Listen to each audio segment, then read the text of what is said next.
மரியாதைக்குரிய பாரத பிரதமர் அவர்கள் இந்த தேசத்தை வளமையாக்கி கொண்டிருக்கிறார், பசுமையாக்கி கொண்டிருக்கிறார். இந்த பசுமையாக்குவதற்கு, வளமாக்கி கொண்டிருப்பதற்கு அவர் பொருளாதார மேம்பாடுகளை, ஜிஎஸ்டி போன்ற மேம்பாடுகளை அவர் செய்து கொண்டிருக்கிறார். நம்மால் என்ன முடியும் என்பதை சிந்தித்து அவர்கள் அம்மா பேரில் ஒரு மரம் நட வேண்டும் என்ற ஒரு கோரிக்கையை நமக்கெல்லாம் கொடுத்தாரு.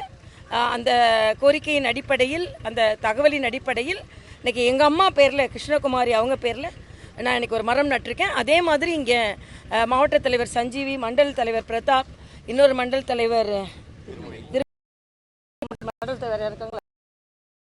வந்து மற்ற நிர்வாகிகள் எல்லாரும், ஆர்த்திக் போன்றவர்கள், நாகேந்திரன், அது மாதிரி ஹரி போன்ற எல்லாரும் இருக்கா. எல்லார் பேரையும் தனித்தனியாக சொல்ல வேண்டும். எல்லாரும் சேர்ந்து நாங்கள் இன்றைக்கி மரம் நட்டிருக்கோம். இந்த மரத்தை எங்களுக்கு கொடுத்தவர் முல்லைவனம், அவர் பேர் அந்த முல்லைவனம். அவர் இந்த மரம் இன்னும் எங்களுக்கு நிறைய கொடுக்குறேன்னு சொல்லியிருக்காரு.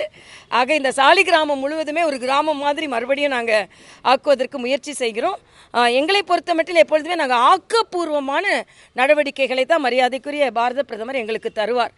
அதனால் பாரதிய ஜனதா கட்சியின் சார்பில் இதே போல் சேவை நிகழ்ச்சிகள் நாங்கள் நடத்தி மரியாதைக்குரிய பாரத பிரதமர் அவர்களின் பிறந்த நாளை கொண்டாடி நிச்சயமாக நாங்கள் தமிழகத்தில் ஒரு மிகப்பெரிய தாக்கத்தை ஏற்படுத்துவோம். இன்னைக்கு தம்பி விஜய் இன்னைக்கு மறுபடியும் திருப்பி ஒரு பிரச்சாரம் ஆரம்பித்திருக்கிறார். சில பேர் சொல்கிறாங்க நாங்களாம் 5 நாள் வேலை செய்கிறோம்.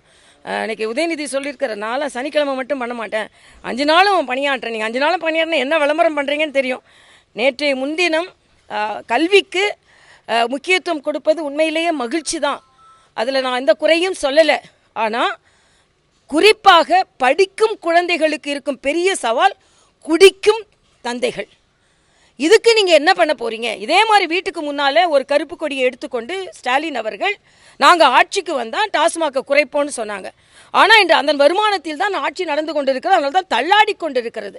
நாங்கள் தமிழகத்தை தலை நிமிர வைப்போம் அப்படின்னு சொல்லிக்கொண்டு தமிழகத்தை தள்ளாட வைத்து கொண்டிருக்கிறார்கள். இது மிகவும் கண்டிக்கத்தக்கது. அதே மாதிரி இன்னும் சில குழந்தைகளின் சாதனைகளை நான் மறுக்கலை, ஆனால் பல குழந்தைகளின் வேதனைகள் இதனால் மறுக்கப்பட்டு வருகிறது. முதல்ல அதுக்கு நீங்கள் என்ன நடவடிக்கை எடுக்கிறீங்க அப்படின்றத நான் கேட்டுக்கொள்கிறேன்.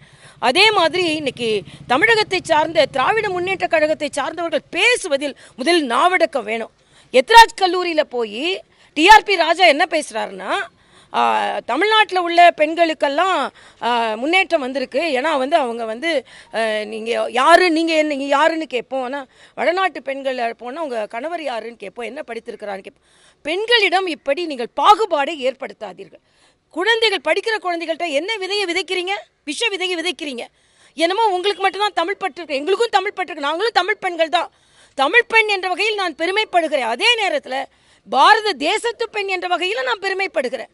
இன்னைக்கு இளங்கோவன் சொல்கிறார், சாமியை கும்பிட்றதுனால தான் வட இந்திய பெண்கள்லாம் வீட்டுக்குள்ளே இருக்காங்க அப்படின்னு.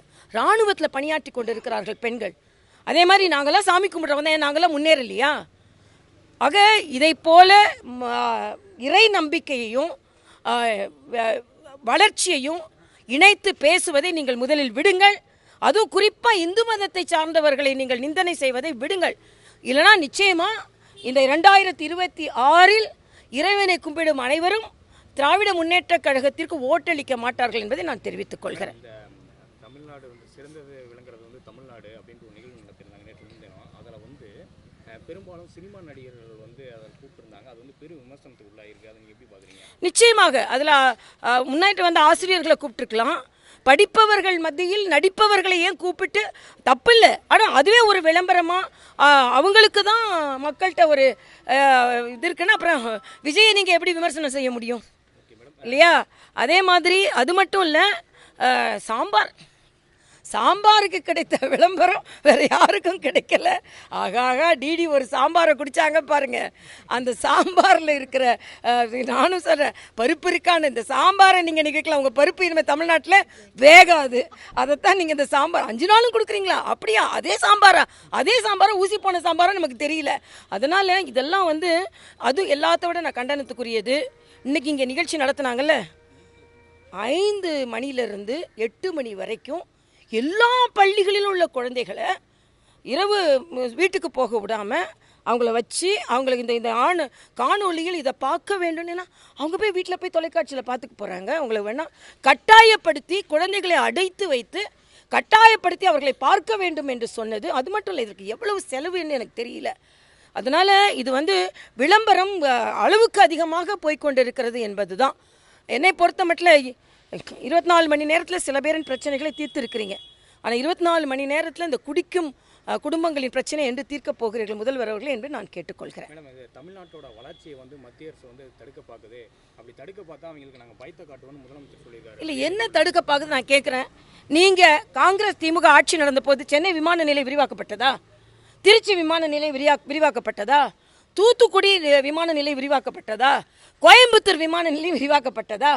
அதே மாதிரி தூத்துக்குடி துறைமுகம் விரிவாக்கப்பட்டிருக்கிறது, சென்னை துறைமுகம் விரிவாக்கப்பட்டிருக்கிறது, எண்ணூர் துறைமுகம் விரிவாக்கப்பட்டிருக்கிறது, சாலைகள் அபரிதமாக போடப்பட்டிருக்கிறது. வந்தே பாரத் ட்ரெயின் மாத்திரமே எல்லா மாநிலங்களையும் விட அதிகமாக வந்தே பாரத் ட்ரெயின் நம்ம நாட்டுக்கு கொடுக்கப்பட்டிருக்கிறது.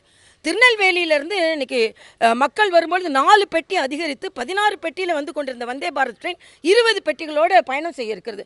இன்னைக்கு பார்த்தீங்கன்னா உயர்கல்விக்கு மருத்துவ கல்வியின் இடம் 5000 இடம் அதிகரிக்கப்பட்டிருக்கிறது. ஆக இதெல்லாம் யாருக்கு செய்யப்பட்டு கொண்டு இருக்கிறது? தமிழ்நாட்டில் தானே செய்யப்பட்டு கொண்டு இருக்கிறது. ஆக நான் கேட்குற யூபிஏ அரசாங்கம் நடக்கும் பொழுது தமிழ்நாட்டிற்கு என்ன கொண்டு வந்தீங்க நீங்கள் சொல்லுங்கள். அப்புறம் நீங்கள் எங்களை பற்றி விமர்சனம் செய்யலாம். நான் பொது வெளியில் என்னால் சொல்ல முடியும். நீங்கள் ஆட்சி செய்து கொண்டிருந்த யூபிஏ அரசாங்கத்தை விட மோடி அவர்களின் அரசாங்கம் தமிழகத்திற்கு பல வளர்ச்சி திட்டங்களை கொடுத்து கொண்டிருக்கிறது. இதை நாங்கள் எங்கு வேண்டுமானாலும் ஓங்கி சொல்ல முடியும் என்பதை நான் தெரிவித்துக் கொள்கிறேன். பட்டியலிடட்டும், எத்தனை விமான நிலைய விரிவாக்கம் செய்தாங்கன்னு பட்டியலிடட்டும், எத்தனை புது ரயில்கள் கொடுத்தாங்கன்னு பட்டியலிட்டோம், எத்தனை வந்தே பாரத் கொடுத்தாங்கன்னு பட்டியலிடட்டும். இன்னைக்கு திருநெல்வேலி, நான் அந்த பகுதியை சார்ந்தவள். திருநெல்வேலிக்கு போனால் இங்கே சாயந்தரம் எடுனா முழு இரவும் உட்காந்து அடுத்த நாள் 10 மணிக்கிட்ட தான் அங்கே போக முடியும். ஆனால் இன்னைக்கு காலையில் 6:30 மணிக்கு கிளம்புற ரயில் 2 மணிக்கு இங்கே வந்துடுதுங்க. ஃப்ளைட்டை மாதிரி வருது. இதெல்லாம் யாரோட டெவலப்மெண்ட்டு? உங்கள் தலைவர்களே வந்தே பாரத்தில் வராங்களே, என்ன டெவலப்மெண்ட் இருக்குது? அதனால் சும்மா இது பேசிக்கிட்டே இருக்கல. மக்கள் 2026 பதில் சொல்வாங்க. ஆனால் மரியாதைக்குரிய மோடி அவர்கள் நிச்சயமாக தமிழகத்தின் மீது அக்கறை கொண்டிருக்க